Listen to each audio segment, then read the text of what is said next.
We're the first ones to shut up. How dare you quieten my Sorry, and so basically, I thought it'd be a good opportunity to play this. The movie itself was half an hour longer, but I've had to edit it down a bit because I didn't want everyone to fall asleep during a 2-hour presentation. So I thought 90 minutes everyone can handle. So yeah, exactly. Resting his eyes. And so I thought, you know what, why don't I just take the most important bits about this. Now, the way this actually happened was quite a spontaneous thing because William and I booked this date 6 months ago, something like that already. And we both said like, yeah, we need to do a talk because it's been a few years and, you know, he's been doing bits and I've been doing bits and this, that, and the other. And William and I talk a lot. We talk every month or every 3 weeks. We have long talks, and sometimes that's I've had talks of 3 hours with him, or we just talk about the case and just to go through stuff, what I've researched, what he knows about it, and so forth. So while I was doing that, him and I got to talk about the limo. And the limo is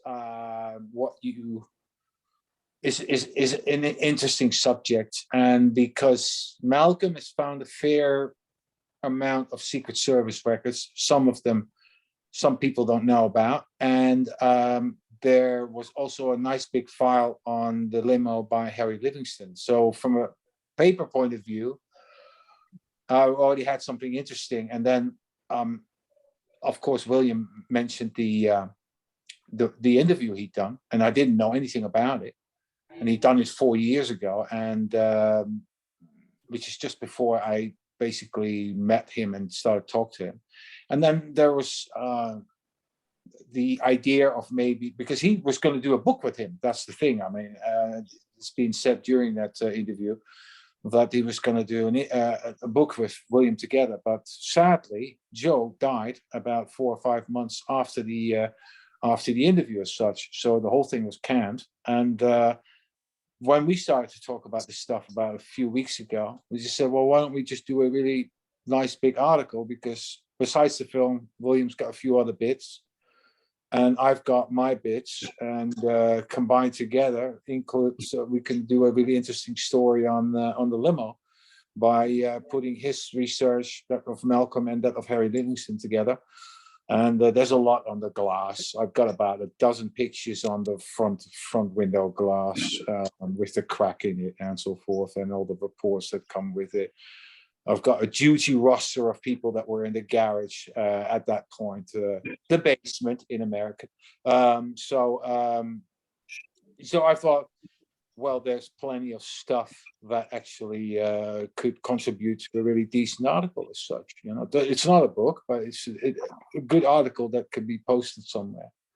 So, William, my first question is, can you hear me? Yeah. William? Can you hear me? Yes. Yes, I can hear Can you. you hear me, William? Can you just tell me briefly, or whatever you need, to talk about how you got in contact with Joe and how you've been in contact and how it led to that interview, et cetera, et cetera? Well, apparently Joe had gotten a hold of a copy of my book, In the Eye of History. And he'd been talking to another researcher who knew me. And that researcher put me in contact with Joe. And he'd been working with another person trying to write this book, and it just wasn't working out. And so since he liked my book, he asked me to help him with it. And what was I going to do? Say no? No. So, you know, this was a great opportunity. So I said, sure, I'll do it. So that's how it all began. Right. So now you did the interview in 2017. What year was it when it all began then? That same year. I should back up and tell you, some years before that, I had been hired by a company in Canada, Gala Films, because I was my book had been out, and they knew I had a relationship with Jim Seibert, and they wanted somebody that knew him because they wanted to interview him. So they brought me aboard after another researcher didn't work out, who was pretty prominent, and I took his place. And they sent me a whole list of people to contact to try to talk them into being in this theatrical film that they were trying to make. Right. So Joe was one of those people that I contacted. I found him to be delightful, but I didn't pursue it beyond that. And then some years later, he happened to read my book, and then that connection was made. And so that's how it all began, really. How frustrating is it to find out that, like all of a sudden, but hold on, before I get to that, there's a question in between. The point of that interview that you did, what was this for? I mean, you were doing it for a book, but I was, but I don't know how you managed to talk me into these things. I had never intended for that film really to be seen. Yes, it was for my own documentation. Joe was 89 at the time, I believe, 88 or 89, and I thought, well, I better get something on film just in case, Joe doesn't make it through the process. yeah. And I'm lucky I did, because not too long after that interview was done, he passed. The point was just to get some documentation. We had many talks over the phone, but I needed to make the human connection with Joe. I needed to meet with him, be in a room with him, talk to him, look at him as a person. I wanted to be comfortable with him, and most of all, I wanted him to be comfortable with me. And that's just how I work. I need to be in a room with the person I'm interviewing. And hopefully I can have some long, sustained time with them so that they can get comfortable, and we can have a dialogue and maybe a bit of a relationship.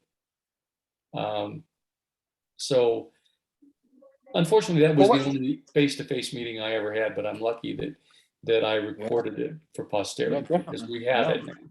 And for the better, because some of the quotes are excellent from him, and give you a really good insight as well.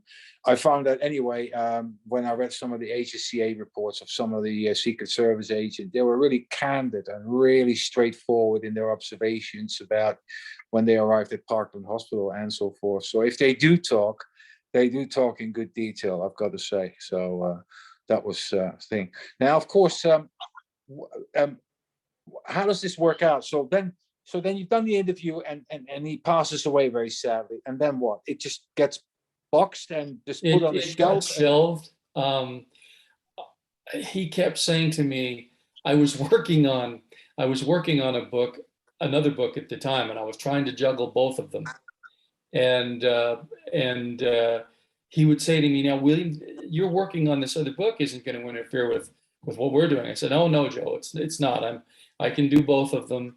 And unfortunately, I would talking to his girlfriend later, he would tell me things, and then I would write a piece, and I would call him up, and I said, listen to what I write, and I would take this event that he had told me about, and I would read it to him that I had written, and he would go, oh, that's beautiful, William. That's beautiful. That's just the way it was. And I was really happy that he was happy, and it would just send him through the moon, because he felt he wasn't getting anywhere working with this other person. So he felt that he really had found somebody that could get this story out. And in later years, after he had passed, I had talked to his girlfriend, who was about 20 years younger than he was, by the way. Oh, wow. He had a thing for the women, let me tell you. And she said, he would come off of the phone from talking to you, and he would just be over the moon. he was so happy. And, you know, the one regret I'm going to take to my grave is the fact that I didn't get the book done for him. It hurts me today to say that watching that piece of film, it always hurts when I watch it because it's, you know, I'm very aware that I fell short and he didn't get to see his dream of telling his own story. And he had some stories, and I'll tell you right up front, he did not appreciate the way that he was portrayed in the detail by what's the guy's name? Gerald Blaine? Gerald Blaine. He was not happy with him or Clint Hill. And Fuck Gerald Blaine. Go on. Yeah, sorry. Absolutely. And he wanted to set the record straight. The really sad part is that he still had connections to some of the Secret Service agents. Now, some of them were really ticked at him because, you know, he was quoted in that book, The Dark Side of Camelot by Seymour Hersh. And a lot of the agents turned against him. There were threats against him. I can't remember which agent it was. Maybe it was him, but I can't remember. One of them threatened to punch him in the nose for talking about events. I talked to all of those agents, and all of them had gotten a short shift after they had talked to Seymour Hersh because they broke the code of silence. And if you break the code of silence in the Secret Service, you're doomed, you know? So Yeah. I feel so very fortunate, so very lucky to have had that experience with him. I've had that experience. I mean, how many of you would love to sit in a room with a former Secret Service agent on John F. Kennedy's detail and have 2 hours with him and be able to ask him any damn thing you wanted? That was the position I was in. I'm so grateful for that. Yeah, I think it's good that you came up with a bit where you basically accused them of being a lackluster bunch of wankers, basically, for the fact that they were so slow in reacting. So I thought that was really good at pointing that out. Well, but I also thought his reply was pretty good when he compared it to, say, athletes and so forth. And I'd say, yeah, there are some mitigating circumstances, but at the same time, they were all on the piss the night before. So, you know, getting all drunk and getting to bed late, etc., which is always conveniently swept underneath the carpet. Who was involved and who was actually the last one to join the bunch and basically to leave the cellar as such. right. But, you know, you wouldn't have done this by yourself, like, because you're so focused on the medical part of the assassination itself. So had he not called or contacted you, you would have never spoken to him in the first place, would you? Well, remember, I did speak to him some years before. Oh yeah, sorry. My bad. Vince Palomara has been well known for covering the Secret Service, and I've done some work with him in the past. And he has told me personally that he feels the real answers are in the medical evidence. And I feel the same way. That's why I went in that direction. I was working with someone, Mark Sobel, who is a director here, and done some movies and some TV stuff. And I had happened to do some work for him on something he was working on, Jacqueline Kennedy, that he found in the archives. And my publisher at the time put me together with him. And at some point, I wanted to do something on the Secret Service. And so I sent Mark a note and I said, you know, I don't have any credentials, you know, as far as making movies, and I've got to get something special to make these Secret Service agent guys want to talk to me. Would you mind if I basically used your credentials and had a way in? And he emailed me back and said, let's do it for real. So I had planned to do a book on the Secret Service, but Mark Sobel is an interesting fellow. He at one point said, we found where these guys had their, every year they get together in a different part of the United States and they have a big convention. And Mark said, look, what we do is we find out where these guys are, and we take our cameras and we go in there. We don't ask for permits. We don't do anything. We show up. We show up where they are, and we go right into that room where they are. And I've got my camera. And he said, I'll be filming you the whole way. And when you get into that room and I'm right behind you and I've got that camera on you, he said, we will just start asking them questions. And he said, man, if they pull their guns on you, it'll be terrific. We'll get it all on film, which cooled my enthusiasm just a little. And so we set this whole thing up to do it, but somehow we got distracted. I couldn't get any of these guys really to talk to me. They all, people that I tried to get a hold of, they'd had this other thing with Palomar, and they weren't about to really open up to me. So that kind of went by the wayside, but I had always had in the back of my head while I was doing my first book, In the Eye of History, about Bobby, because I was told, once you get into the thing about John Kennedy, you're going to fall in love with Bobby, which is exactly what I did. Although I was already in love with Bobby Kennedy way before I got into research, the real heavy research on his brother. Yeah. So I always wanted to do something about that. And so when I met Mark face to face at a conference and we couldn't bring the Secret Service thing together, I said, I'm going to start doing some research and doing some research on Bobby Kennedy, hopefully to do a book. Would you like to come along with me and film some of these interviews? So it switched from doing something about the Secret Service to RFK, and I've been into that now for some 15 years. Wow. William. How's that going, by the way? Let's talk a little bit about RFK. I just want a little bit, just a summarization. 15 years. How would you compare as their own separate situation, like the medical evidence from JFK compared to RFK? Now, we only have one. It was just only Dr. Noguchi whose paperwork was presented, or am I wrong here, compared to, say, the 3 pathologists in Bethesda?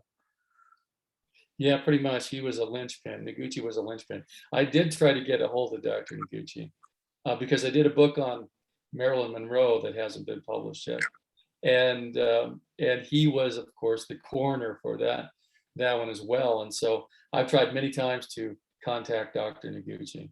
I did get a hold of his wife one time, calling his home, but he was out working at his old place of employment, which was interesting because at that point he was retired. There are lots of things in the RFK situation, the autopsy. I really don't want to get too far into RFK. No, I just want to talk just generic, because otherwise we'll sit here for another 6 hours. And that's not the intention. Oh, I could talk more than 6 hours, let me tell you. It's been a really interesting time for me. There's been a big thing about Sirhan passing the first test of parole, and I don't even know if I want to talk about this. Okay, well, let's leave it then. All right. Well, it's about the lawyer that finally got him past the parole, and I had a big hand in that, and I still don't know how I feel about it. Yeah, sometimes these things take time, regarding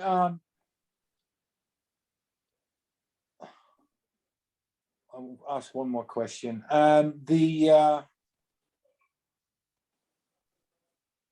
You know what? I'm not going to ask anything anymore. What the readers, the listeners should know is that William and I are working on, we're going to do another interview, but we're going to go really deep into the autopsy and the medical stuff, probably next year, over 1 or 2 episodes, because there's a lot to talk about with regarding to that.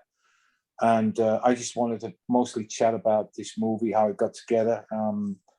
So what I'm going to do is I'm going to hand it over to Tony if he wants to talk to let some of the people ask questions. You can ask him any question you want. It doesn't have to be just about the Secret Service or whatsoever. Yeah.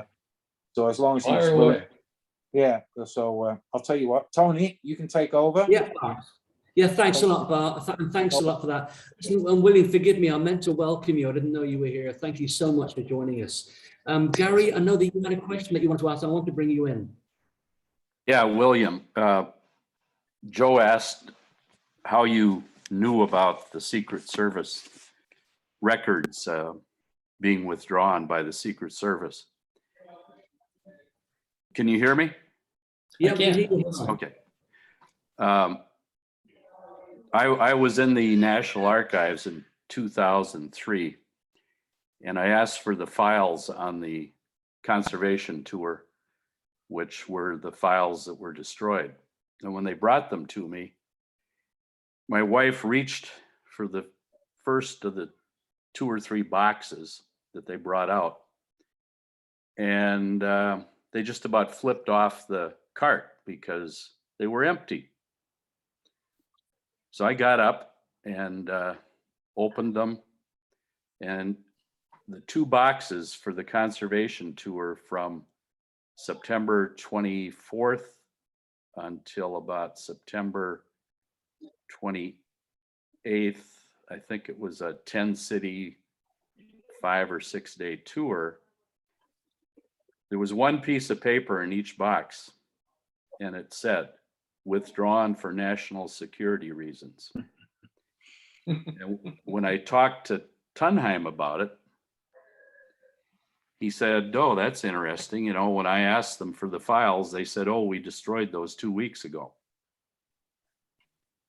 And that was 95, like you told Joe. So there was something about that tour. My theory, of course, is that it was the time that an assassination was to take place at the end of September. But when you see things like that, withdrawn for national security reasons, and I said to the curator, I said, "So how do I get these?" "Well, just request them." "Yeah, right." For you. Yeah. Yeah. I never did. I've got to interject real quick. And I told William this. Malcolm told me this week. In 67, the Secret Service appointed someone, I forgot his name, who went culling through the records already back then. So the 95 is not the first destruction or culling. In 67, they did something as well. Sure. Right. It's just that in 95, they called the ones, there were the 63 records had still been there in 95. And they got rid of them in 95. So they started in 67, I assume, but then it continued. When the heat was on from the ARRB in Tunheim, then they knew the jig was up. They better get rid of those too, is the assumption, I guess. I think you're right. What's really interesting is they had been told to preserve those records. They knew to preserve those records, and they got rid of them anyway. Yeah. So, Even though they were ordered to keep them. Yeah, that's true. Yeah. so that's what makes it interesting, is that, yeah, you know, in the face of a direct order, they disobeyed it. So I always come back to this. If Oswald killed Kennedy, if it's a cut and dried case, why do we have so many of these, for lack of a better word, anomalies where they burn papers they know they shouldn't burn? If it's just so cut and dried and straight, why all the crap around it? You know, it doesn't make sense. You know, it's only to obfuscate.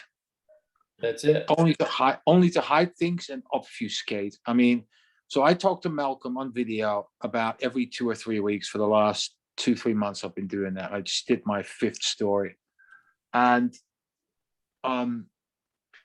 every time the debate goes about documents being destroyed, documents missing, his own collection, which shows that there's between 30 and 40% of material is just absolutely no trace of online whatsoever. So Malcolm's archive is going to have 30 to 40% of material that you can't get at Merryfair or at the National Archive and so forth, because they just haven't been released.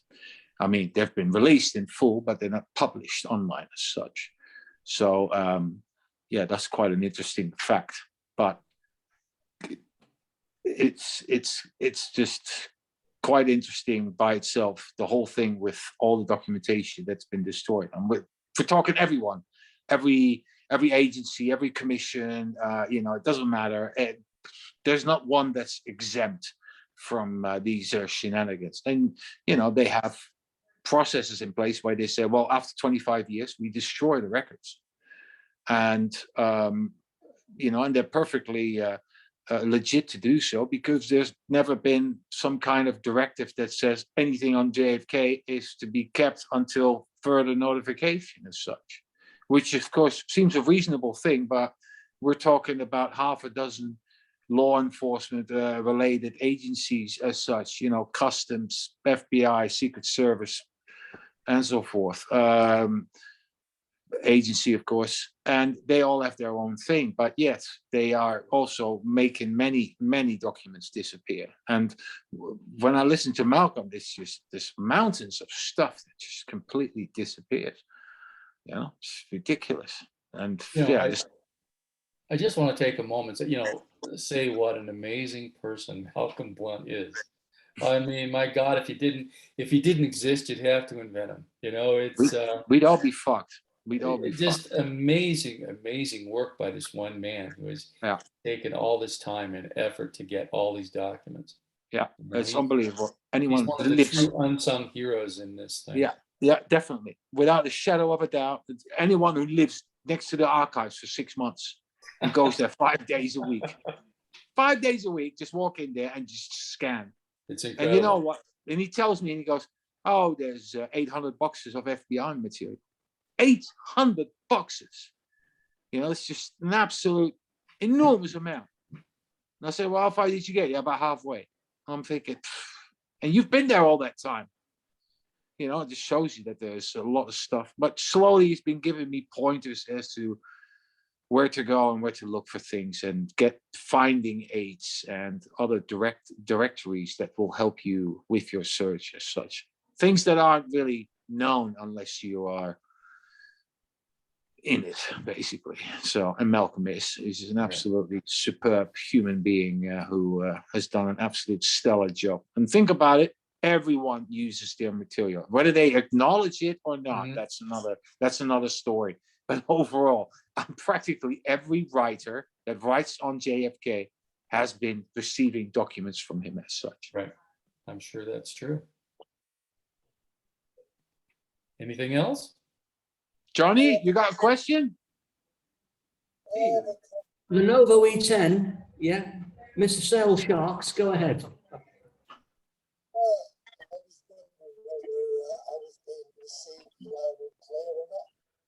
Oh, I can barely hear you. Yeah, very hard. It's hard to hear you.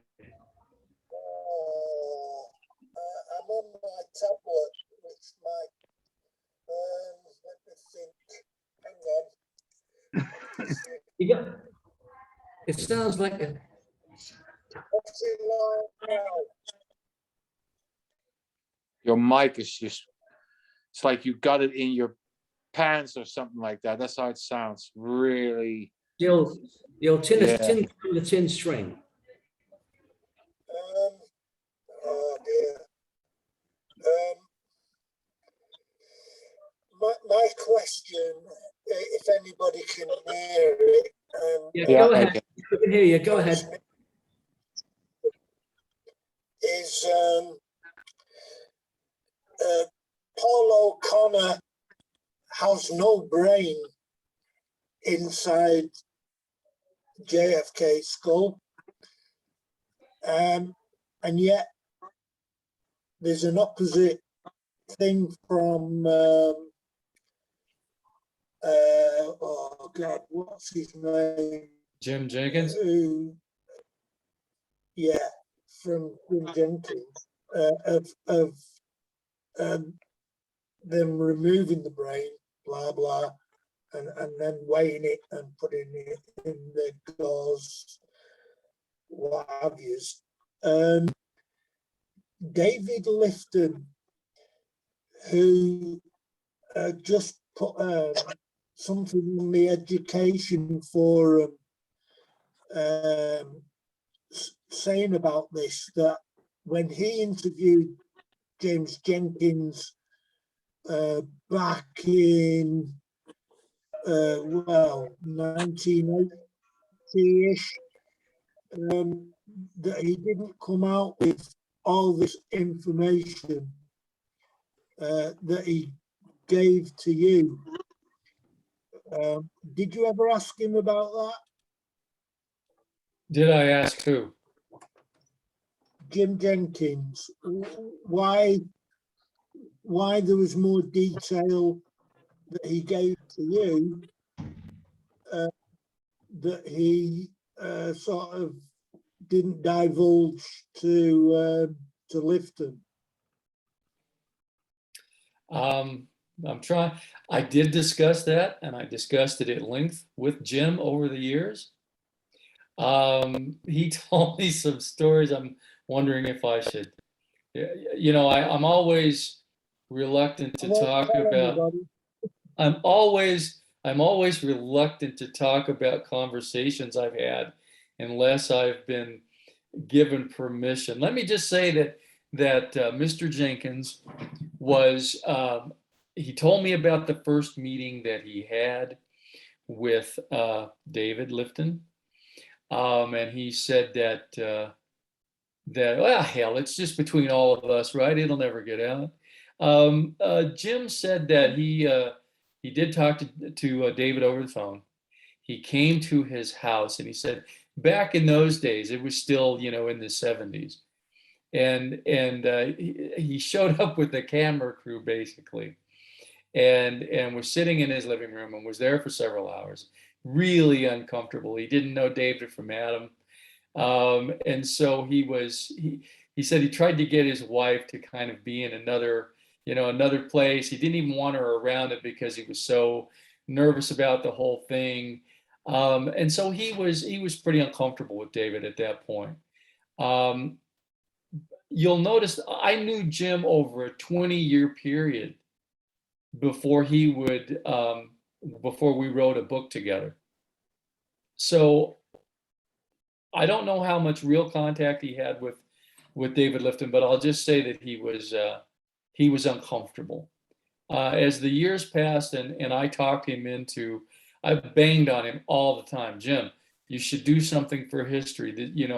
This is important. You're important to history. If you don't tell your story, somebody else is going to tell it. And I just kept doing that every once in a while. And one morning, now take in mind that I've had a relationship with him now, I almost a quarter of a century. But at that point, it was 20 years. And he called me up and said, William, I've been talking to my wife, and she says, that I really should leave something for history. And I've decided to do that. Will you help me? And, of course, I'm like, well, of course I'll help you, so, and keep in mind, Jim is from the South, and my father was from the South, Arkansas. They're not the kind of people that just talk about their lives and talk about what's going on. They're pretty private individuals. Jim is one of the most private people that I've ever had to deal with. And so when we were doing the book and I would ask him certain questions, he would just, I don't want to talk about it. It wasn't anything big. It wasn't even about the Kennedy assassination. It was like, well, what was your life like growing up? How did you live? What was your relationship to, your dad? How did you grow up? How did you find yourself in these circumstances? And it's like little things like being on on the base when he first got into the military. It was like he didn't want me to talk about how he used to live and things like that. It was, even those things were way too personal about him. Now that's just a little background. So now I'll get back to your question about the brain.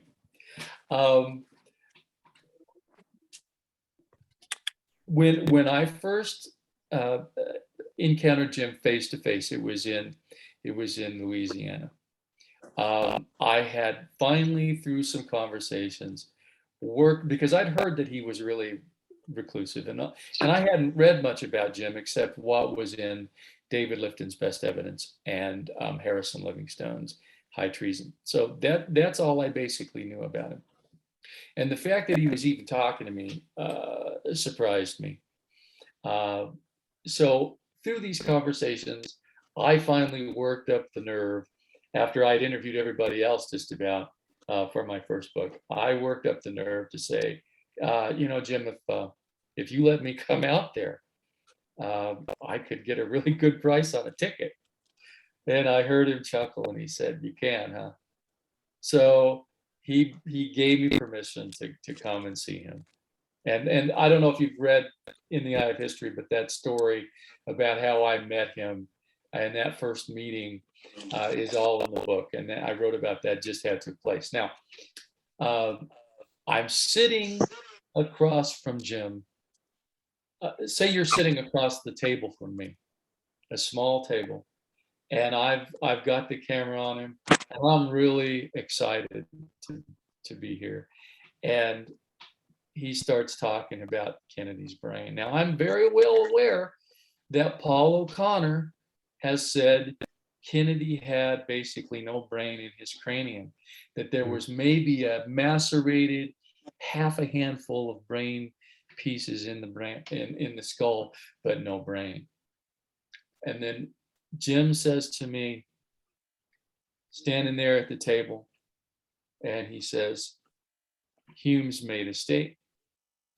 Now, I'm sitting there in this room, and I'm sitting there with this guy, and I'm very close to him, and it was his body language, and it was his tone of voice. And he says, "You know, Hume's made a statement, and what I think he said was, okay, that damn thing fell out in my hand," talking about the brain.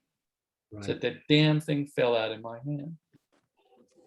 And I said, you know, and I'm trying to maintain my composure. And I said, well, what does that mean to you, Jim? And he says, what I think that means is that the brain was removed and replaced. So I'm trying to act like, you know, I hear this crap every week. You know, this is no big deal. I want to fall on the floor because I'm sitting here across from this guy, sitting at this table. I finally, after all this time, got him where I want him. And he says, I think the brain was removed and replaced. So, yeah, I'm well aware that Paul O'Connor says there was no brain. Of course, Jim told me that he said, I was given a brain to infuse that night. And he said the thing was that I had to fight to get the needles into the arteries coming off of the brain, because he said the ends of the arteries looked like they were constricted. He said, which meant that it looked like the brain had been out of the head for a while. Yeah. So he said, I'm trying to get these needles. They had a way of infusing brains at that point at Bethesda. They would take formalin solution and they would infuse the brain with the formalin solution. And then they would take the brain and they would put the brain in what they called a brain bucket, which was basically a stainless steel bucket filled with formalin. And they would have a gauze sling over the top of the bucket. And you would place the brain in the sling, in the bucket, and then the brain would soak. And then when they needed it, they would take the brain out, and the brain would be hardened at that point so that you could slice the brain up to see pathways or whatever you needed to see in the brain. So I'm going to stop there, and I'm going to go back to Cybernet O'Neill. In Frank O'Neill's testimony in 1997, he was asked, I think, by Jeremy Gunn about the brain, and they hand him a picture that is purportedly of President Kennedy's brain. So they give him this picture, and he says, well, all right. He says, if you're telling me that this is President Kennedy's brain, then it is. But I can't swear on a stack of Bibles that this is what I saw. And he says, well, he says, it appears to be different. Gunn says, in what way does it appear to be different? Well, it appears to be too much. It appears to be too much. When I talked to Seibert, and in later conversations with O'Neill, I kept hammering at one point. I had come so far in these phone conversations with him. I kept hammering about the brain, And he says, brain, you keep saying brain. He said there wasn't a brain. He said there was a section of brain. And he was really ticked at me because I kept pushing on this. He said, brain, you keep saying brain. It wasn't a brain, it was a section of brain. Or words to that effect. And then Seibert I told Seibert, that, well, I talked to your partner and he said, that there wasn't much brain, and he chuckled. He laughed. He says, I heard him chuckle over the phone. And then later, when I was interviewing Seibert in his home, he said, I asked him about it again, and he said, well, I was right up there. And he said, I'm hazy on that, but he said, you could look right into the cranium. So I hope I'm not boring you guys with this, and I know I'm No, not at all.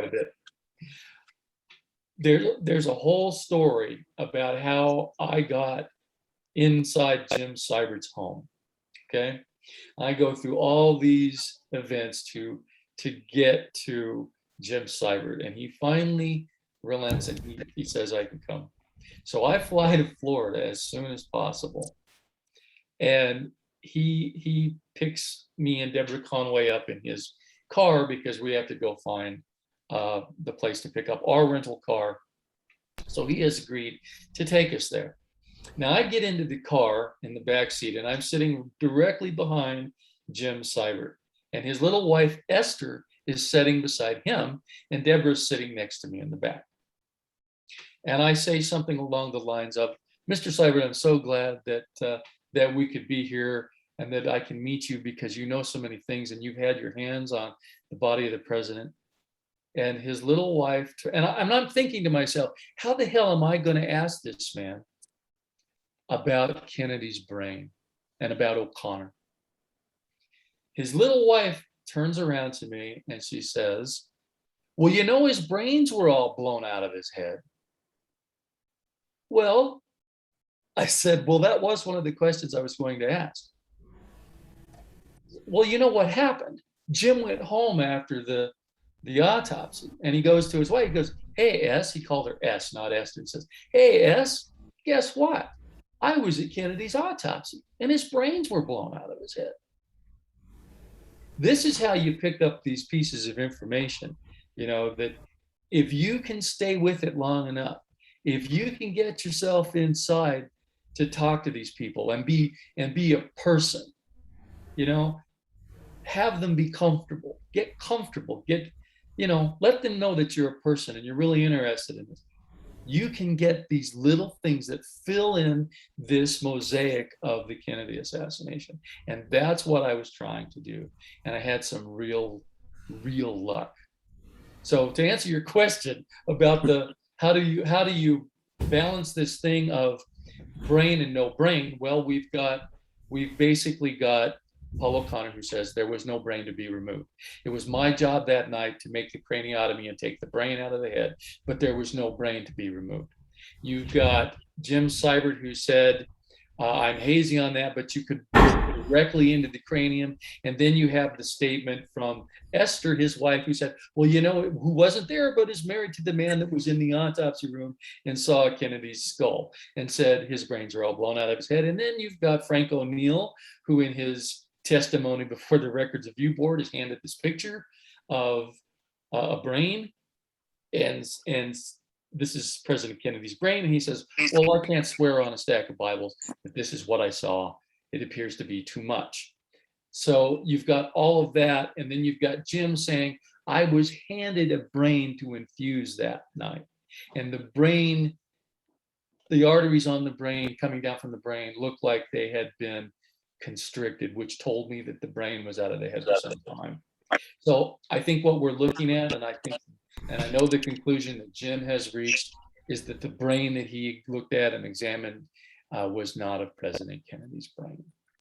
I believe Paul O'Connor when he says there was no brain within the cranium. I believe most of it was blown out or taken out between Parkland and Bethesda, whatever was left, and replaced with another one. I hope that's a very long-winded answer to the question.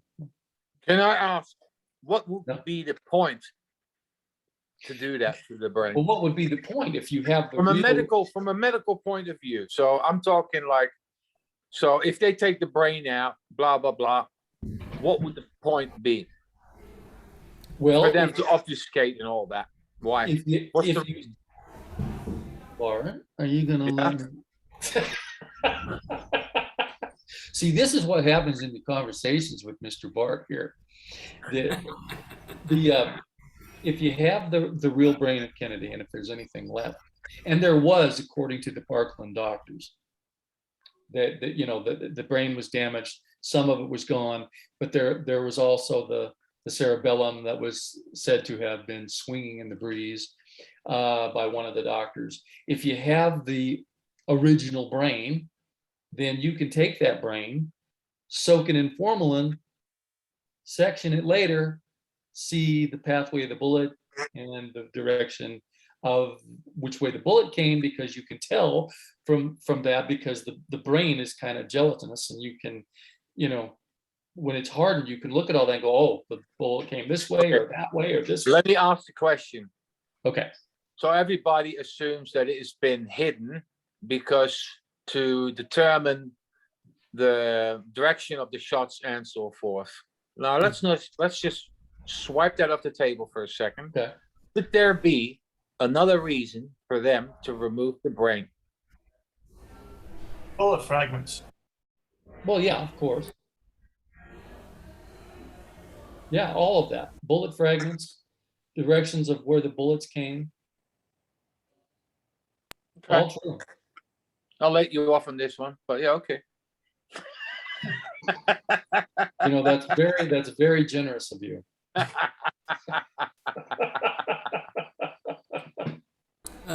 Guys, can I just bring Johnny Cairns in here, because I know he's got a couple of questions that he wants to raise up. Johnny, can you hear us okay? Oh, yeah, how you doing? Yeah, come on in, Johnny. Oh, yeah, how you doing? Hey, Johnny, how are you? I'm okay, thanks. I'm okay. Thanks for being here. Just want to say your book's one of the best that's ever been published on the case. Thank you. For the medical evidence, etc. And I think the beauty of your book is that you just let people tell their stories. You know what I mean? There's no theories. It's just so yeah, it's one of my favorite books on the case. So I've got a couple of questions that I've been writing here on my phone while you're talking. Can you speak up a little? I'm having a really hard time hearing you. Yeah, can you hear me a bit better now? Yes. Yeah. The mic.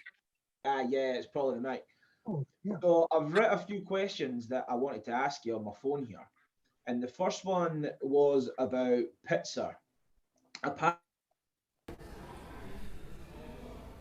Apparently, he took a video of the autopsy that night. Do you think he did? And if so, do you think it still exists? The second question I want to ask you is, why do you think men like Paul O'Connor and Jim Jenkins were not called to testify before the Warren Commission? Well, on the question of Pitzer, if you go back through the document, nobody's ever been able to find that film. Now, it's really interesting because in Hume's testimony before the Records Review Board, he said that there was a closed camera system in the morgue. But I've talked to other people that said that there was no camera system in the morgue. There's a whole thing about Pitzer's suicide, if it was suicide, if it wasn't suicide. The only reason I believe that there was film is because of Dennis David's story. Dennis David, I knew for years. You have to understand that when I started doing this, I intended to try to keep up these relationships with these guys, and there was a reason for that. I needed to test their veracity, so to speak. You could say a hard-bitten journalist wouldn't get so close to these guys. Well, I'm not a hard-bitten journalist. I'm a guy that's interested in the Kennedy case. And so for me, what I wanted to do was get as close to these guys on a personal level as I could get. And therefore, I could test for myself whether these guys were honest or they weren't being honest. And I can tell you that Dennis David is one of the most honest people I've ever met. And if he tells me that there was film, then I don't know if Pitzer took it, but I can tell you if he said it happened, I believe it happened. I don't know that he didn't commit suicide. There's a whole thing about his hand being mangled. Well, that was all crap. And how do I know that? Because I interviewed Pitzer's son, and there was a reason behind the story of the mangled hand that I won't go into here, but none of that was true. Whether he committed suicide, there's a lot of people that believe that he was killed. Depending on what time in the morning I get up, I toss it back and forth in my head. I still don't know, but I tend to believe that he probably wasn't. He probably did commit suicide. He had a trouble. If you go back and you read some of the statements from witnesses that knew him and saw things, he was a troubled guy, had trouble with his children. His relationship with his wife wasn't good. Apparently, one of his friends had died. A couple of his friends had died, and he said, "I wonder who the third will be." There's things like that. If I try not to speculate about things, because if I can't prove it, I don't want to set the rumor mill going. I don't want to make speculation and go, well, this absolutely happened. I know that it happened. No, I have to test the bridge. If I can prove something to you and it's concrete, I'll tell you it's concrete. And if I think that it's not concrete, I'm not going to tell you that I believe it. I just won't. It's a disrespect of history. Yeah. To interject my own thoughts and I, the reason I started doing this research and doing my own books was invariably in everybody's book on this assassination, you will come to a chapter that says what really happened. And then the writer, the author, will give you his interpretation of what really happened, whether he knows it or not. I won't do that. And that's why I've done radio programs, really important radio programs that could have gotten me a lot of air and sold a lot of books. And because the radio person wanted to lead me in a specific direction and get me to agree with whatever his theory was, I would remain silent. And then he would look at me and say, well, surely you have an opinion. And I wouldn't go where they want me to go. That's not what I'm here for. I'm here for myself to understand it as much as I can understand it. And then if I can pass it on to you, then I will. History is important to me. Whatever truth can be had in history, I want to make sure that it is the truth. I don't want to give you speculation. I don't want to give you bullshit. I don't want to give you my opinion. I try to keep it out of my filter as much as possible and just give you what the information is. What was your second question, Johnny? I'm sorry. The second question was, why do you think men like O'Connor and Jim Jenkins and Dennis Davis were not called to testify before the commission? Oh, Lord.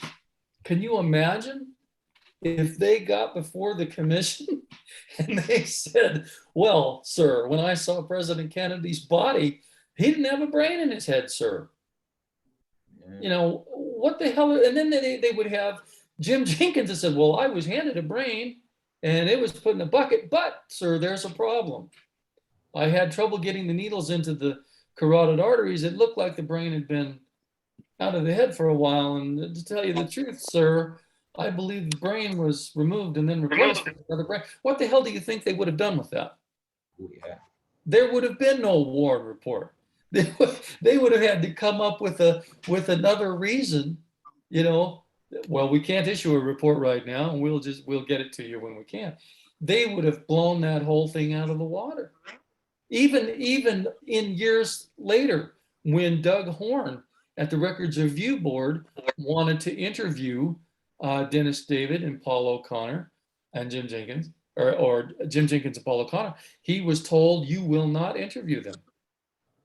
So my information was the newest out there and the most complete. And so I don't know how many of you have read Doug Horn's 5-volume set, but he lifted interviews from Paul O'Connor and Jim right out of my book to use in his set, which is fine with me because I wrote that stuff to be out there so that people can have it and study it and read it.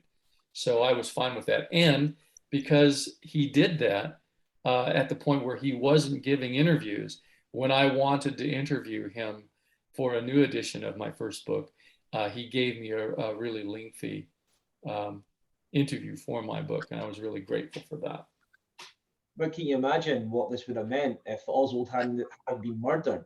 I mean, you'd have men testifying, maybe like O'Connor at his trial, and maybe that's one of the, well, we know that Oswald was murdered to stop a trial, but can you imagine this all coming out in the public domain in 1964, that there was no brain, etc.?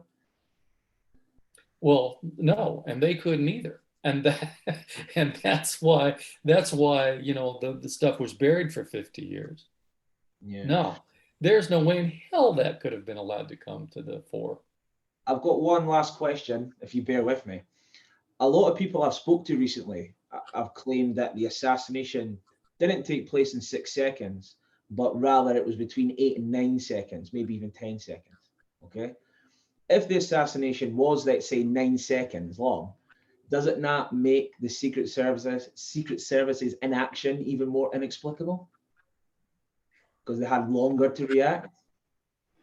Well, you know, that's speculation on my part, but I'd have to say yes. But, you know, try as I might, you know, I used to revere Clint Hill. I first saw that interview that he gave to 60 Minutes, you know, I think it was in 75. And, you know, and he's at the end, he's, you know, crying and his voice is shaking. I always respected him. And then I had a couple of conversations with him that I still respected him, but in later years, I found that he was selling pictures of himself on the back of the limousine after the assassination for $200 a pop. And then I was doing a film shoot that was going to take place in Chicago in, I think it was 2015. And we got a hold of Mr. Hill to ask him to be part of the film. And we were willing to, huh? I said, da da da, here we go. Here, out he comes. We were willing to pay his expenses and fly him out and put him up. And Mr. Hill said that he would do it for expenses, all expenses paid, and $10,000. So, you know, here this guy is, as quickly as he acted, the president still died. He's been going around, you know, forever going, you know, I tried as best I could to save the president. I don't care what kind of awards I get. And then now he is going around wanting, if he appears anywhere, he wants thousands and thousands and thousands of dollars. But what I find most egregious is that he is selling pictures of himself for $200 a pop. It might be 300 or 400 now. And it just sickens me. So it's in the little details that you can tell a lot about somebody. And this tells me a lot about Clint Hill. And I know if I had the chance again and I was facing Mr. Hill, you can bet that I would not take it easy on him. That I'd grill that fucker like a piece of fish. Good on you. I'd love to see it. I tell you, her and also address this whole Lisa McCubbin part as well. My God, what a disgrace that is. He is two-timing his wife with her. I mean, now that he's together, but yeah, it's in the details that tell you about a person, isn't it? So how many books they done together? 3 or 4, something like that. It's ridiculous. Yeah. And I said to him in our conversation, I said, Mr. Hill, trying to ingratiate myself, I am shameless. I will do whatever I have to do to get wherever I need to be with a witness. If I need to, I will fulfill whatever if I do this for you and you let me come out there, I'll do it, whatever that is. And I said, if you ever want to write a book, I can get you a publisher. He said, well, I thought about that. And then he said, I took a vote against myself and I decided not to. Well, and then he wrote right after that, he wrote the foreword to Lisa McCubbin's book. And I heard that they sold several 100,000 copies of that book. And really? Yeah. And he made a few bucks off of that. So then he realized that he could make some money. And then I don't know what charms Ms. McCubbin had for him, but the next thing I know, it's rumored that they're living together and possibly married, and he wasn't yet divorced from his wife. So, so apparently Mr. Hill, whether it's low or whether it's high, has his price. Well, how immoral is that? You're making money off the fact that you fail to protect the president. Well, I'll do you better. I'll do you one better, Johnny. I saw a picture of Olgins of Clint Hill with his legs sticking out on top of the limo, and then I saw his signature on it, and then I saw Jim Lavell's signature right next to it, and I was like, how the fuck can that be? He's not even involved in this shit, and they were both signing the same picture. It doesn't surprise me. Will you? Just jump in here and just Gary, before you jump in, I want to clarify something. Just for the sake of the membership, we only paid William $10,000 for this interview. Okay? We did not pay expenses. And cheap at twice the price, I might add. I drew the line with that. Okay. Sorry, Gary, go ahead. Yeah, William. Joe said in your interview that Clint Hill almost had a nervous breakdown. John and I are privy to what happened to Hill when he went back to his home in Grand Forks, North Dakota, to live with his stepsister and brother-in-law while he underwent therapy. And I had always been under the assumption that that is an indication that he was terribly guilty about not having done his job. But, as you put the pieces of the puzzle together with the things you're saying, you wonder, what was he actually guilty about? He knew something that was not about his own failure, but possibly about something that he knew about the conspiracy. The complicity of the Secret Service. Who knows? Speculation. I can just tell you from what I've seen, I'll just say that I am extremely disappointed in Mr. Hill.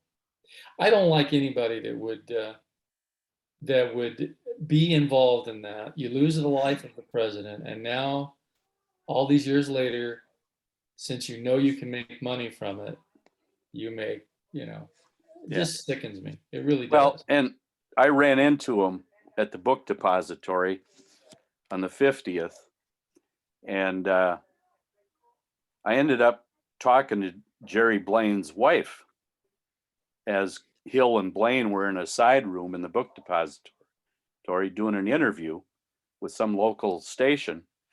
And I said, maybe this is common knowledge, but I said to her, so your husband was in the motorcade? And she says, oh no, he was asleep in Fort Worth. And here's Jerry Blaine running interference for Hill and other agents, and he wasn't even there. Doesn't that tell you something? Yeah. I think it does. Yep. Blaine It's, was only a Secret Service agent for about 5 years, something like that. Yeah, I don't know. He wasn't that long in there, but he puts himself forward as the guy, the protector of the whole posse, blah blah blah. But he's only been a service agent for 5 years compared to all the others who basically spent half their lifetime doing it. I talked to, let me see if I can conjure his name. It was the guy, Tim McIntyre, who was on the back of the follow-up car, or on the side. I think he was on the side. In a conversation with him when he was one of the people that I talked to for Gala Films, and he did consent, and they went out and they filmed him, and he gave him the whole story. He was a pretty bitter guy. He said, you know, people think we were making all this money, and he said we weren't making anything. And at one point he said to me, I thought the Kennedys were a bunch of users and I didn't want anything to do with them. And I just, you know, when I heard that, it was just, here's this guy that's supposed to be protecting the president. And he says, I thought the Kennedys were a bunch of users and I didn't want anything to do with them. A lot of these guys had lost respect for Kennedy, or maybe they didn't have any to begin with. When, you know, Kennedy did a lot of womanizing. That's just how it was. And I've had more than, but let me tell you what Joe Paolella said in a conversation. I don't even remember. He didn't like to talk about this. He said, William, I don't want to talk about Kennedy. Yeah, it says in the movie. I don't want to talk about that. But in other private conversations that he had with me that had for the book, he said, you know, a lot of the Secret Service agents, he said, you know, they're always putting Kennedy down for the women that he was with. He said, well, none of us were angels. He said, especially them, you know. So they didn't have any right to feel that way toward President Kennedy, as far as I'm concerned, as long as he, you know, did his job. And Kennedy was just in a set of circumstances where he probably didn't have, you know, the greatest protection going on. There were all kinds of things swirling around him. And if I'm a great belief they set out to get the president, and they were going to get him. It happened to be in Dallas, but you know, they tried to kill him before. And I think John Kennedy's real mistake is in thinking that he was the president of the United States. William. Yes. Can I ask you, in the history, there's a DVD that I've got in the back of it, and in that DVD, you are interviewing, I think, Dennis David, Jim Jenkins, Paul O'Connor. Is it James Sybert's there as well? Mm-hmm. I can't remember who else. Mm-hmm. And you're basically showing slides of the various autopsy pictures, and you're asking the various men there to describe, did it look like the autopsy room Bethesda? And a lot of them says no, we don't remember the block on the head and the neck, we don't remember the floor tiles. Could you just talk a bit about that for the people who've not seen that? Sure. This shoot took place in 2002. This is the book, and I included, I don't know if you can see this, but this is the book. This is the new edition. And in the back of this is the DVD that you're talking about. Now, I went in there and gathered these guys together.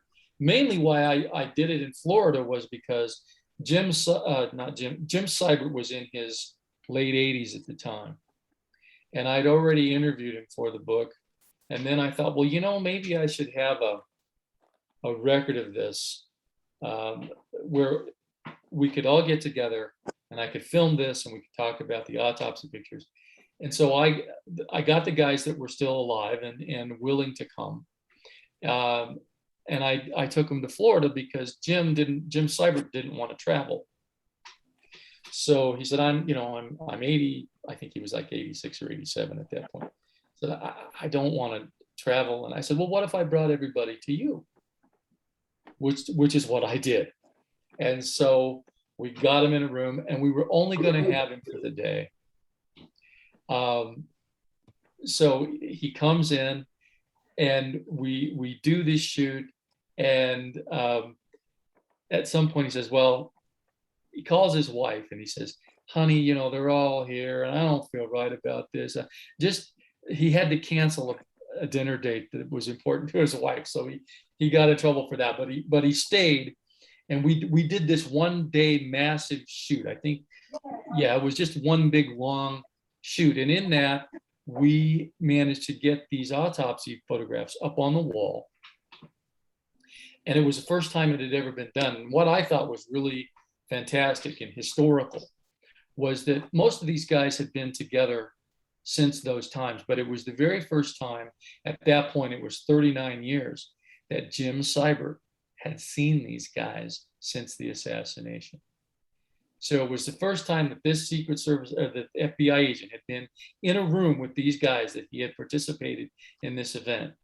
And so we put the photographs up on the wall, and we talked about the brace. Of course, Paul O'Connor and Jim Jenkins said they didn't have a metal head brace at Bethesda, that they used what they called a chalk block that went not under the president's head like the brace was, but the block went under the neck. So that's an inconsistency. There's an inconsistency that there is a towel under the president's head that is clean and white and no blood. Doug Horn speculates that these were a very quick set of pictures that were taken within 5 minutes, just to have a record that, you know, that they took these pictures and this was the official autopsy. I don't know about that, but, you know, it's as good an explanation as any. They talked about the fact that the phone on the wall, the phone wasn't in the morgue on that wall. It was back further behind a deep sink. And the cord on the phone is a short cord, when originally the cord was a very long cord off the phone that hung to the floor. There's inconsistency in the tile matchup. All kinds of things. We went through that.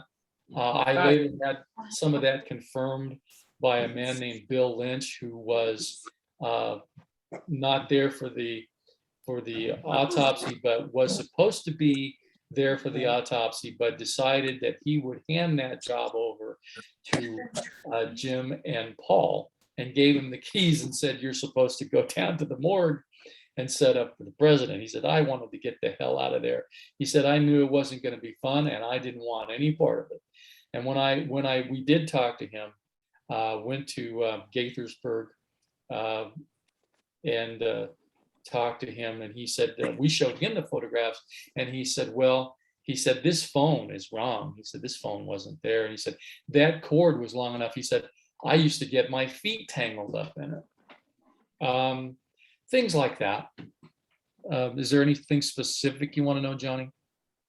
Well, realistically, it's about the talk about the back of the president's head and how the wound was in the back and it was large, and Out of all the witnesses that you've spoken to about the wounds the president suffered in Dallas, sustained in Dallas, do you find that more, or like the majority of the witnesses, do you think that they cooperate the Warren Commission, or do you feel like they would tend to lend credence to the conspiracy?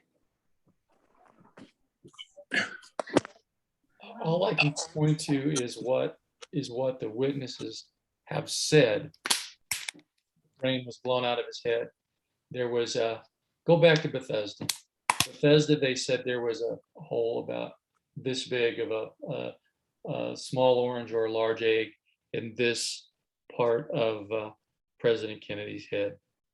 By the time it reaches Bethesda, the wound to the head is some 4 times larger, encompassing not only the back, but the side part of the top. You've got the so-called flap of scalp there that was macerated and torn. When you, some say that you could take the scalp and perhaps stretch it, but it was wrinkled and macerated and bloody. When you look at the pictures of the back of the head that look like that's exactly what they're doing, they're kind of pulling the skin. Even if that's true, the hair is clean and washed, and the back of the head is not, the piece is not wrinkled or macerated. It's pretty clean. I only go from their testimony because I met with them personally and was able to ask them questions. For the most part, I think they corroborated the fact that there was a large hole in the back of the head. Paul O'Connor said that when the body was placed on the table and the wrapping was removed, he said the wound was so massive that you could hear a gasp go throughout the room. It's confusing because, you know, there are some things that aren't consistent with Bethesda or with Dallas, which of course leads to the speculation that something was done between Dallas and Bethesda. And I do believe that there was something done to President Kennedy's. If you want to call that surgery or you want to call that probing of the body, either one, something was done to President Kennedy's remains. And where do you think that would have been done about? Well, you know, there's just, I can't prove anything. I can give you my opinion, I can give you speculation, but I hate to do that. I don't know if you've read the book I did with Hugh Clark. No. That he said that at some point where they came in a banana helicopter 10 minutes, 15 minutes before the official ambulance got to Bethesda, and they're standing around waiting for the ambulance to show up. He said that the ambulance did arrive, and then they start to follow the ambulance, and this crush of people come out of nowhere, and the ambulance takes off. And it's in the dark, and so their Commander Byrd says, "Get into the truck." So there's a truck there, they all get into the truck, and they start following the ambulance. And it goes around, and they don't, at some point, the lights go out of the ambulance and they can't find the ambulance. He says, it's cold, it's dark, we don't know our way around, so we're just driving, trying to bump into this, get to this ambulance. He says, we went around 2 or 3 times. And he said, finally, on the 3rd time around, he said the ambulance was just backing up to the morgue. And he said, at some point, we should have bumped into that ambulance, but we didn't. He said, so it had to go somewhere and then come back and park. And when I asked one of the other honor guards that I did in this film shoot that we did in Chicago, he said, well, either the ambulance wasn't where it was supposed to be, or we weren't where we were supposed to be. So it could have been done during that time. I can't, I'm working on that, but so far I'm not willing to tell you that I have an opinion because I can't nail it down right now.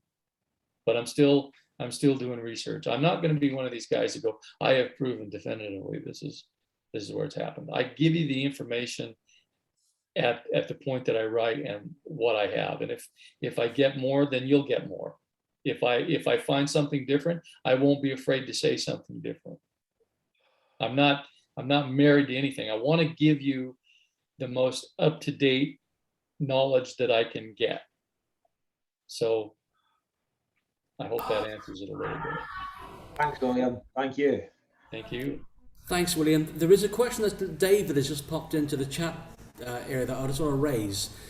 Do you agree with Doug Horne's argument that Humes performed pre-autopsy surgery on JFK's skull to remove evidence of bullet entries, etc.? I'll answer it like this. Every time this man was before a governmental body, he would never give a straight answer to anything. He's like a man on a hot plate. Well, yeah, we said it was here, but now I can plainly see from this that maybe it was, there's never a straight answer out of these guys. You would think, that he's a trained professional doctor. He knows anatomy very well. Yes, the face sheet says we put these marks there, but it was just an approximation. No, when you have that face sheet there, that's what the face sheet is for. I've never heard anybody else say, well, it's just an approximation. I mean, it's not exactly where, they did measurements. They had time. The reason that you have a face sheet and that you take measurements and that you have a particular area that you measure from is a standard procedure. And so when they place things on this document, it is supposed to be not an approximation. It is supposed to be to scale exactly where you said it was. There's a reason for that.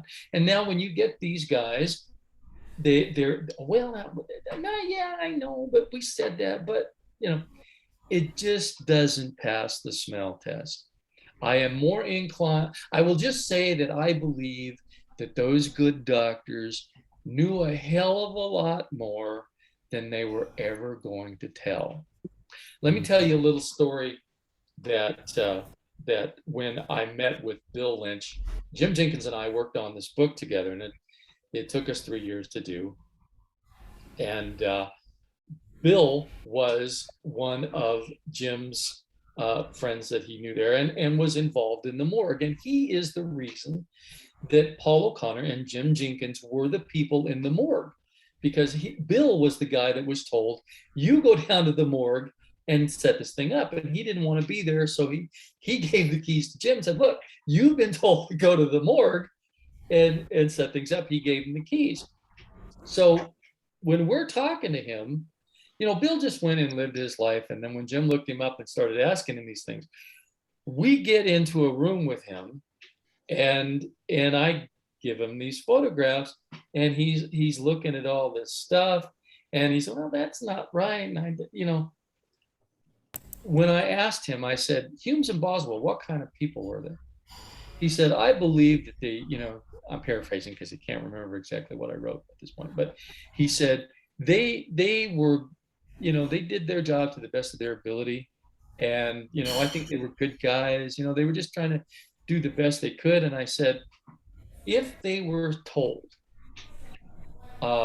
they were given an order by a higher up, and they were said, look, for whatever reason, national security, whatever, you're going to do this. Yes, it's illegal, but you're going to do it.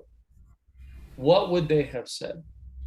He said, look, what people don't understand, when you're in the military, you don't ask questions. And I've heard this from every military man that I have ever interviewed that's been involved in this case. When I asked Paul O'Connor, Paul, did you offer your opinion? He said, look, I was a third-class corpsman and I didn't offer my opinion about anything. He said, I did as I was told and I kept my mouth shut. Okay? So when I said, if these doctors were told, you're going to do this, you're under orders to do it, would they? He says, yeah, they would. He said, let me put it to you another way. He said, where are they going to go? Who are they going to tell? He said, even if they want to tell somebody, who are they going to tell? Who can they tell about it? Who's going to help, who's going to help them? What are they going to get out of it? So that answered the question. They're in the military. They got their whole career on the line. They've got everything to lose. They've got families. They've got pensions coming. And you're told by your superiors, you will do this. It is a matter of national security or whatever they were told. Do you actually think that those men are going to line up with a man who is dead and laying on a table in front of you? Do you think they're going to say anything against that? That's why they didn't, when they even went before governmental bodies, even if they were innocent, which I don't believe they were. I believe they knew a hell of a lot more than they ever let out. Years later, they're asked by these governmental bodies to come forward. Well, sir, can you please tell us what happened? Give us the story. They're so far in now. They're retired. They've got pensions. They're so far in. Whether they believe that they were had later, it doesn't matter. They're so far into this thing, they can't afford to tell what they know, because it will mean their lives will be totally thrown into this chaos. They're not going to risk that. President Kennedy was dead. They did what they were told, period. Yeah. William, Yes. shouldn't President Kennedy's head not have been shaved during the autopsy? Because isn't that standard procedure? Mm-hmm. Well, there was a lot of standard procedures that should have been done that weren't done. The chaos that was there, they used that chaos to get away with whatever they got away with. They were totally under control. There were parts where they screwed it up. That I think that they didn't intend to do the thing at Bethesda. I think that was one of the things that got away from them. That because Jacqueline, I'm sorry, somebody asking something? No, just go ahead. It's okay. They used the chaos in hoping, that there was going to be chaos so that nobody could keep a direct line on anything. They shut this thing down. It's like they Secret Service took the pictures. Everything was controlled. They go back to Dennis David's story of he was asked, do you have secret clearance? And he did have secret clearance, and he was taken by an agent, and he was asked to type this memo about these fragments that came from the head of President Kennedy, and they were in a little pill vial type thing. And Dennis said that there was enough for one bullet, but more than one bullet, but not two. That when he was done typing the memorandum, that the agent took everything, including the typewriter ribbon, out of the typewriter, and said, "Forget I was here."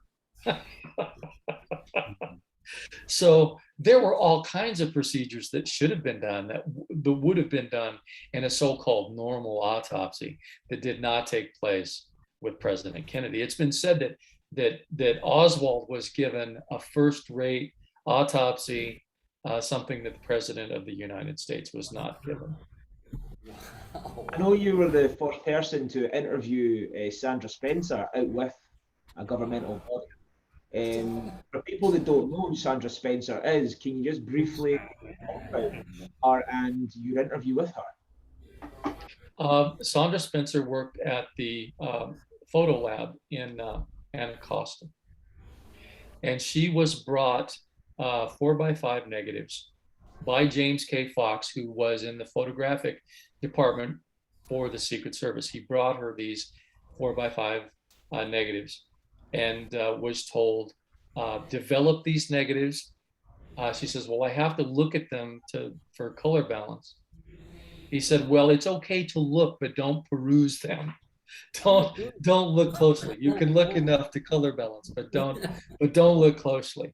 So she said when she was shown a set of these photographs that were supposedly in the public domain, we've all seen them. She said that the negatives, a lot of people confuse themselves and say, well, she developed pictures. She didn't develop pictures. She developed negatives.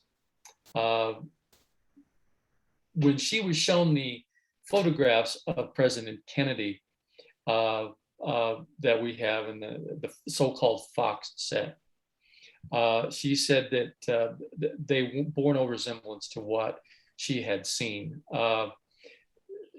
She said that the negatives that she developed showed President Kennedy in a much more relaxed state, that his hair had been cleaned and combed.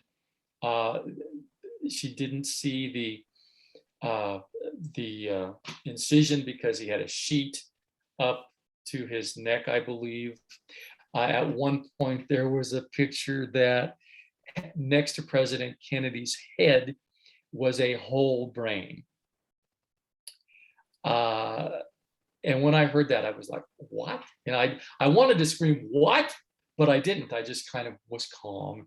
And, well, really, was the brain whole? And she goes, I don't think that was President Kennedy's brain, because the hole in his head wasn't big enough to be able to take the brain out.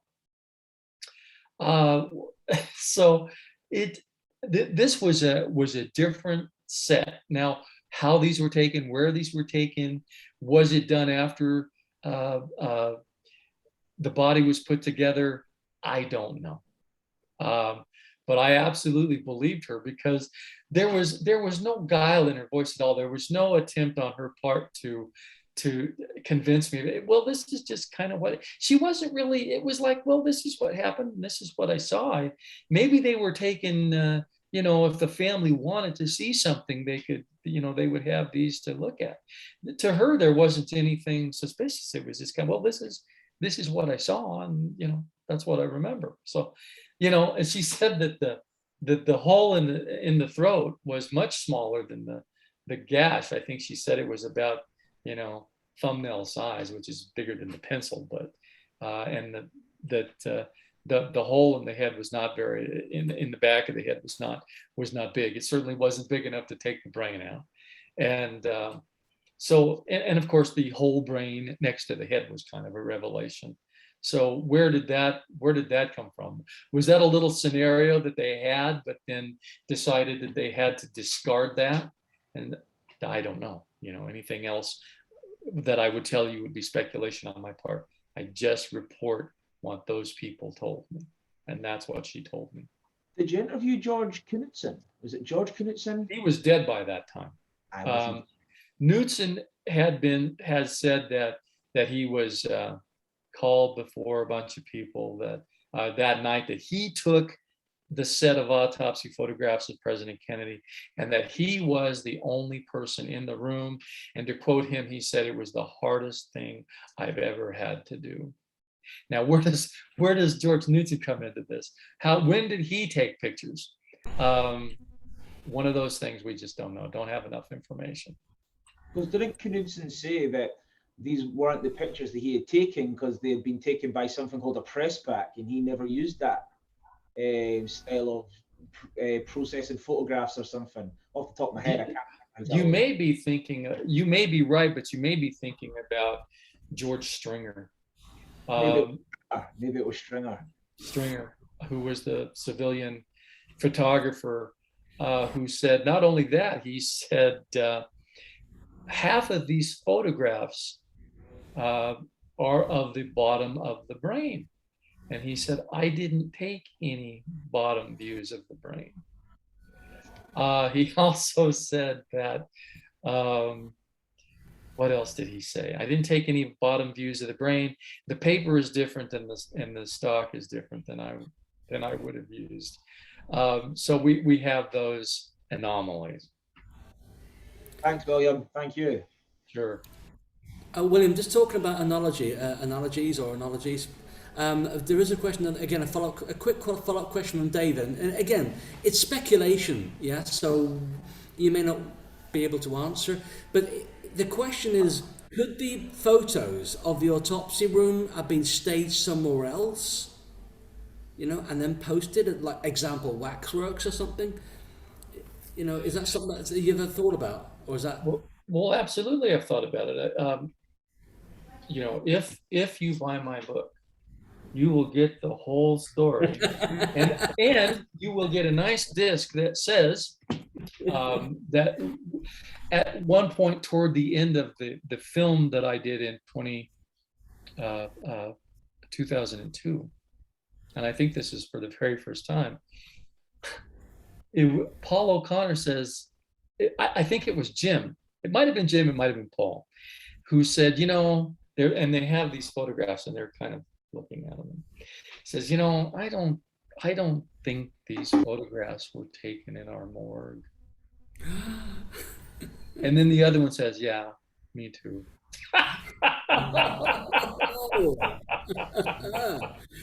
So I actually have them on film saying that I don't think these were taken in our morgue.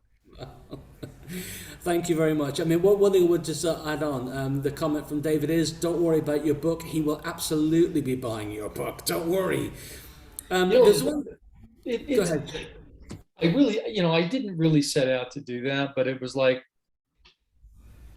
you know, here I am, I've got this information, let's do it. How it started out for me was I got this, you know, I had become so obsessed with this case, and at the time I was in my mid-30s, and I started reading everything I could about the case. I just became so obsessed. I thought about it every day. I read about it every day, something. I thought about it every day. My poor son, who was a teenager, would have to put up with my ranting about how, you know, they killed the president and nobody cares. And I think he's like, at some point, he's like 15 years old. He is now about to turn 46. So that'll tell you how long I've been doing this. He said, one day, I'm going off on some rant about Kennedy, and he said, you know, Dad, if you care so much about this, why don't you do something about it? So I decided, you know, this is not a healthy activity. I had heard that there was, I don't remember now how I grasped that there was conferences about this thing, but I did find out that there was going to be a conference held in Dallas. I didn't know anything about the Ask conferences or anything like that, but I read something about something Lancer conference, and so I'm going to go to this. I am going to go to this conference, and I am going to be with like-minded people. I'm going to talk about this with them. I'm going to pick up on their ideas. I'm going to come home. I'm not going to do this anymore. I'm going to pack up all this stuff. I'm going to stop reading about all this stuff, and I'm going to give it up. Middle-aged men should not be obsessed with this.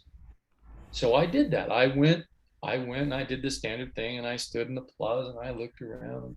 And what was really interesting, when I was in the plaza, I didn't know it at the time, but there was a person running a thing that for $25, you could take the same exact route President Kennedy had. And at the moment that he goes almost to the underpass or gets in, you know, into Dealey Plaza, there's this recording of like 3 shots that along with this car. And so like, I'm looking at the overpass and I'm walking down the thing and I'm looking at it and I'm looking at all the people and I hear boom, boom, boom. And I whip around and here's the limousine. I thought I'm in the Twilight Zone. Here is the limousine and shots are going off. And it's like really quick.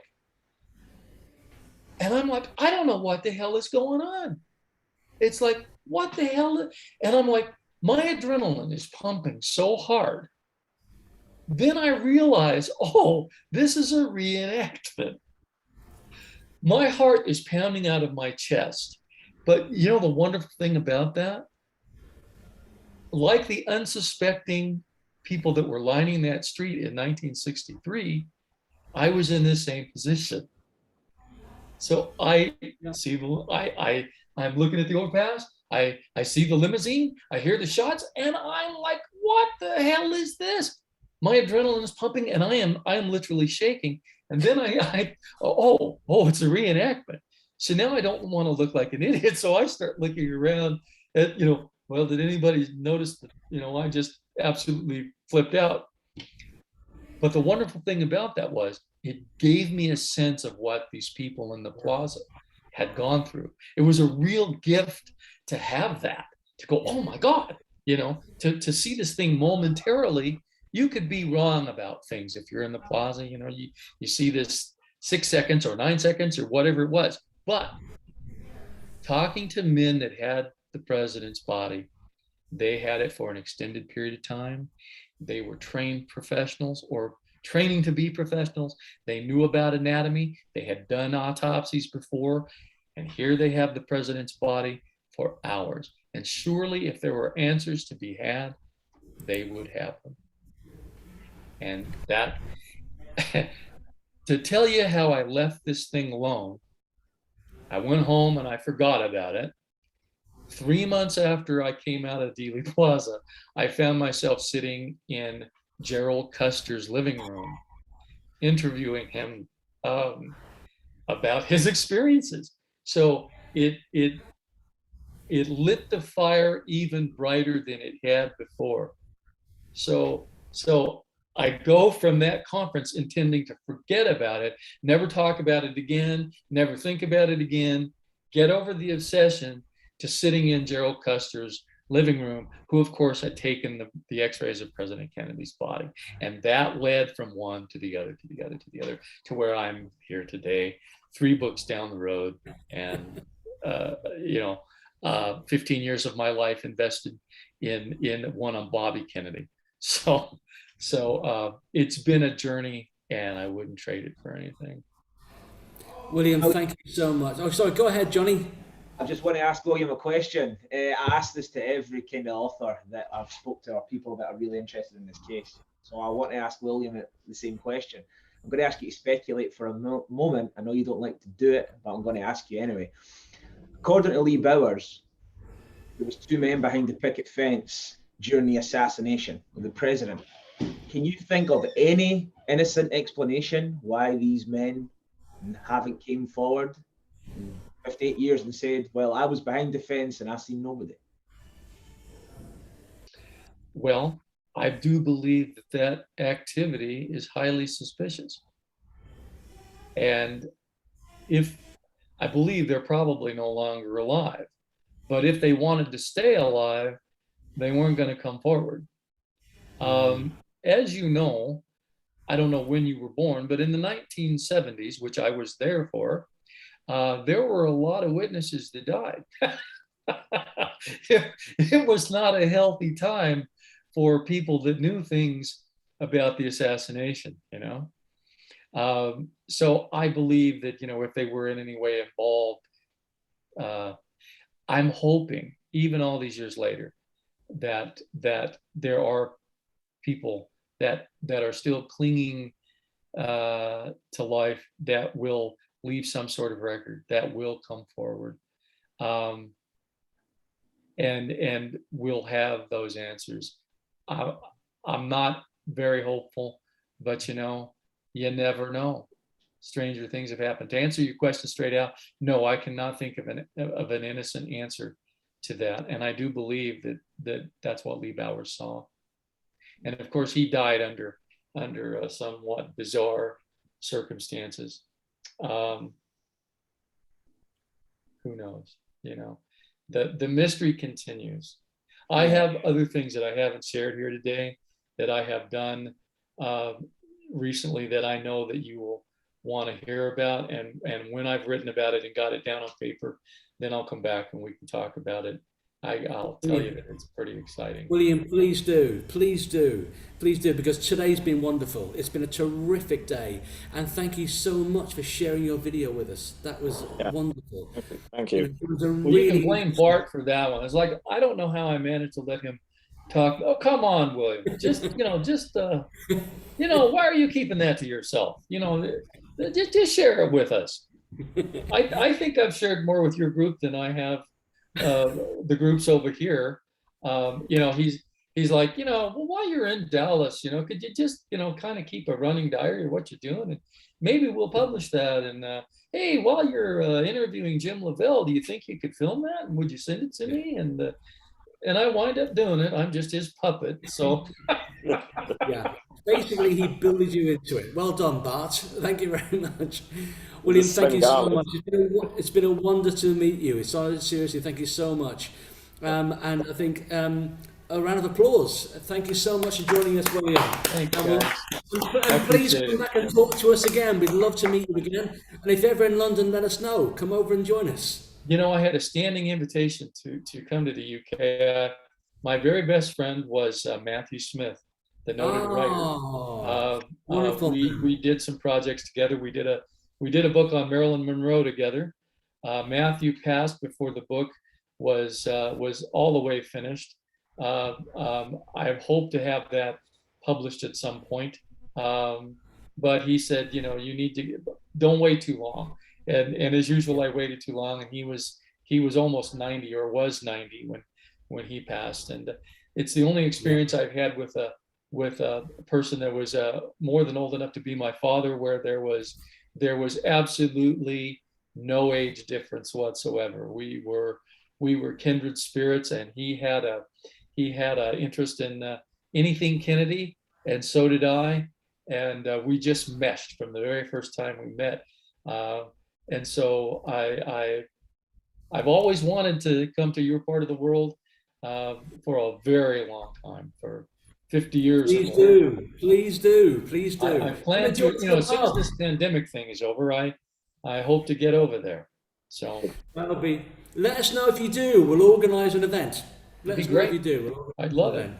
You got anything else you want before we shuffle off? Yes, absolutely. Absolutely. Great. Thanks a million. Well, I'm just going to stop the recording, but if people want to stay on and chat, they're more than welcome to do that. But William, on behalf of all of us at DP UK, we really appreciate you meeting you. Wonderful man. And thank you so much for sharing your video with us and your research with us and answering all of our questions. We very much appreciate it. And big thumbs up all around. It was a great pleasure. Thank you. Thank you. Thanks, everyone.